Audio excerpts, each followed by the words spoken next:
I wake up early when the sleeping pill wakes me. I take a wake-up pill to fill with energy.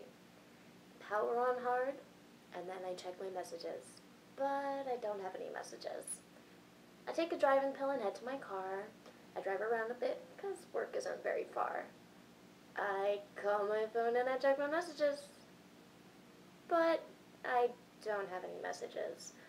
All I know is driving on drugs is better when they're prescription.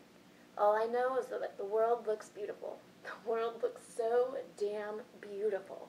I feel fantastic, and I never felt as good as how I do right now, except for maybe when I think of how I felt that day, when I felt the way that I do right now, right now. I feel fantastic, and I never felt as good as how I do right now, except for maybe when I think of how I felt that day, when I felt the way that I do right now, right now, right now.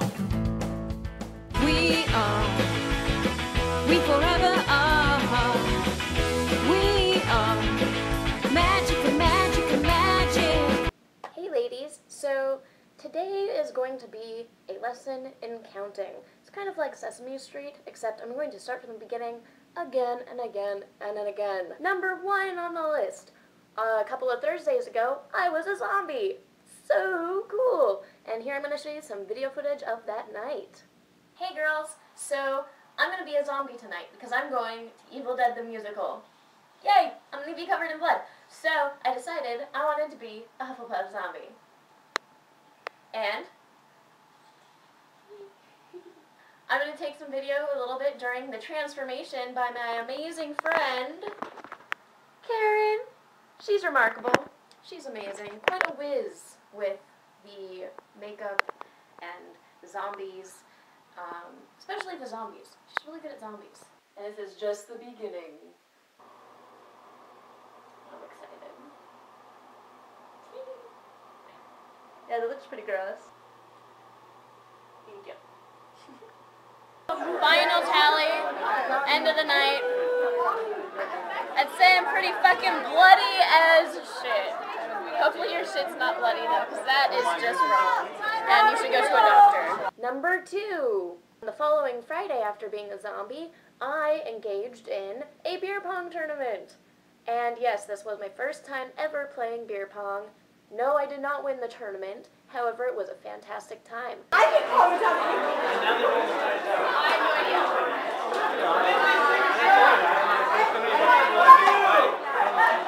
Sorry.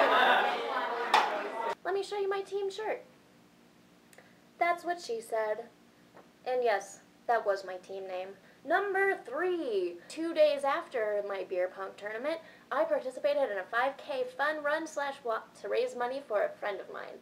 And it actually turned out really well. I made it in 41 minutes and 26 seconds. And then apparently I was on the news. In the background, of course. This is Brooke. She organized it. I'm a little bit tired, hungover, hungry right now, but woo! Ready to go. 3, 2, 1.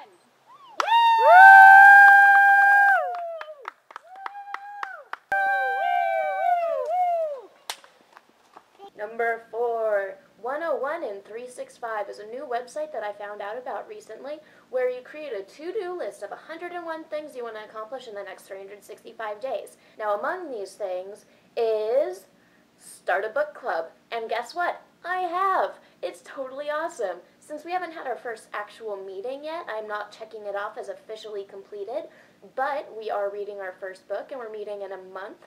Our very first book is The Road by Cormac McCarthy, and it's been on my to-read list for a while, so I'm really looking forward to getting through it and discussing it with a whole group of people from my work that are joining the club with me. Super exciting. I officially propose that over the course of the next week, the other 5 of you make your 101 and 365 lists, and that after this week, we'll share at least a couple of our goals and share them with each other. To get a good idea of what kinds of things to put, or, to get ideas for yourself, I'm going to go ahead and post mine here. 5. Just yesterday, and the reason why this week's video is just a day late, I volunteered for Habitat for Humanity. It had to do with our work being the sponsor for a house that is being built, And part of being a sponsor means providing volunteers to actually do the physical labor. So I went out along with a couple of other people from the office and we did some work on the build. I'm going to go ahead and show you some of that now. Got it? Coming down. Ready?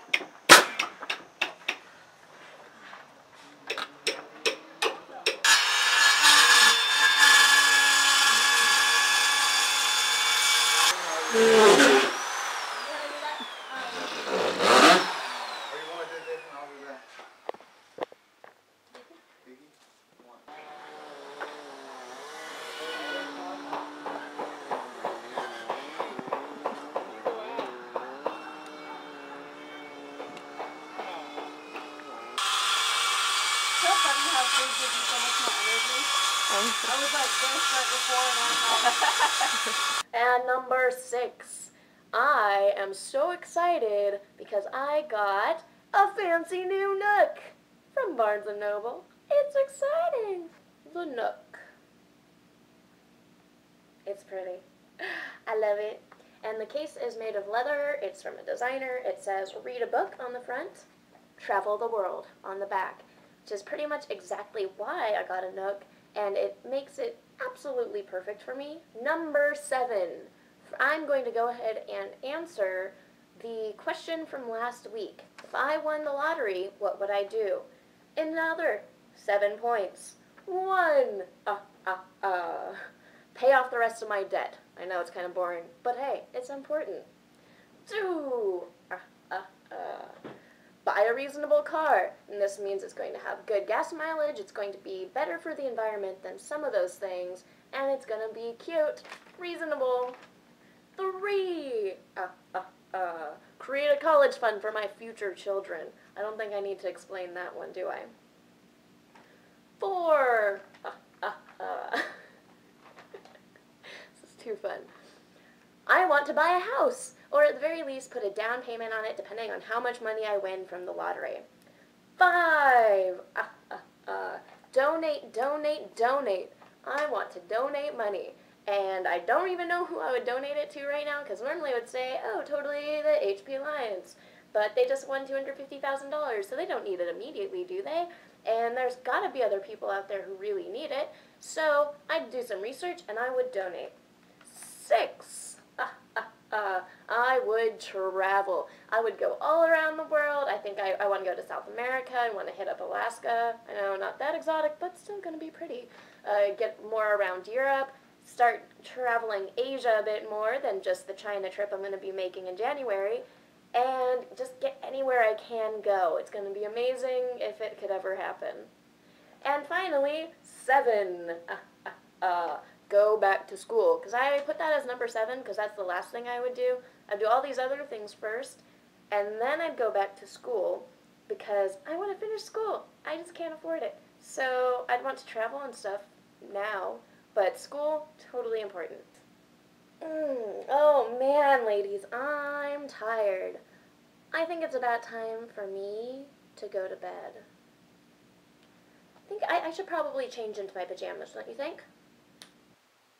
Done. Alright, now, since we are in our pajamas, because I'm assuming that you got all pajamified with me, I'd like to propose a game. A little game that I think we all are aware of. Truth or Dare. It's been a while, so let's get this pajama party started. I'm going to start with Katie. Truth or Dare? I'm going to pick Dare, but please remember I am in a dorm room and I don't always have access to everything. So find something I can do, and that will be a bit crazy. Katie, I dare you to go outside in a crazy outfit and to do cartwheels. And to do cartwheels around the entire building that you're currently in. Unless it's totally huge, then across just the front of it. Because if it's totally huge, I don't want you to have to die. It's like, but cartwheels, and somebody has to film it for us, because we have to see this. Oh, and by the way, Katie, catch. Get it? 1. Wait, the count.